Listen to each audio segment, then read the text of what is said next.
விழுப்புரம் மாவட்டம் வளவனூருக்கு அருகே உள்ள பஞ்சமாதேவி கிராமத்தில் ஒரு அதிசய ஊற்று கிணறு ஒன்று கண்டுபிடிக்கப்பட்டிருக்கிறது. அதை பற்றித்தான் இந்த பதிவிலே நாம் பார்க்க போகிறோம். இந்த பஞ்சமாதேவி கிராமம் புராண காலத்திலேயே மிகவும் புகழ்பெற்று விளங்கியதாக இங்கு இருக்கிற கிராம மக்கள் கருதுகிறார்கள். இப்போது பாருங்க, இப்போ நீங்கள் கேட்பது பறவைகள் இசைக்கின்ற இந்த இனிமையான இசை.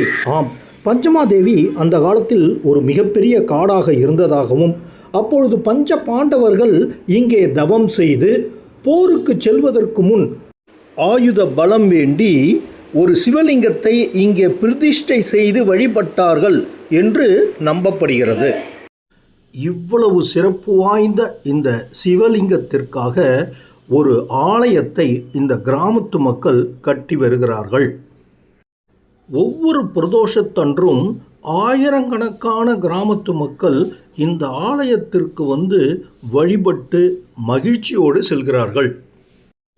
இந்த ஆலயத்தின் திருப்பணியின் போதுதான் மூலவரான ஸ்ரீ பசுபதீஸ்வரருக்கு முன்னால் நந்தி தேவரை பிரதிஷ்டை செய்ய வேண்டும் என்பதற்காக பள்ளம் தோண்டும் போதுதான் இந்த அதிசய அரிய ஊற்றுக்கிணறு கண்டுபிடிக்கப்பட்டிருப்பது கிராமத்து மக்களிடையே மிகுந்த மகிழ்ச்சியை ஏற்படுத்தியிருக்கிறது. இந்த ஆலயம் புராதன காலத்தைச் சேர்ந்தது என்பதற்கு இதுவே சான்றாக திகழ்கிறது. இந்த ஆலய திருப்பணிக்கு உதவ வேண்டும் என்று எண்ணுபவர்கள் நான் டிஸ்கிரிப்ஷனில் கொடுத்திருக்கிற தொலைபேசி எண்ணை தொடர்பு கொள்ளவும். எந்நாட்டுடைய சிவனையே போற்றி, எந்நாட்டவர்க்கும் நிறைவாக போற்றி.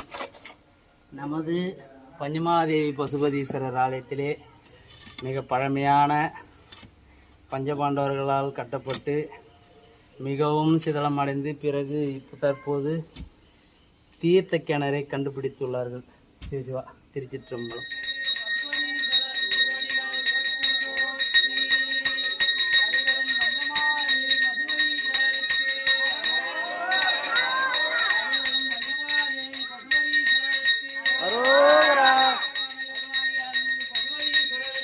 அரோகரா.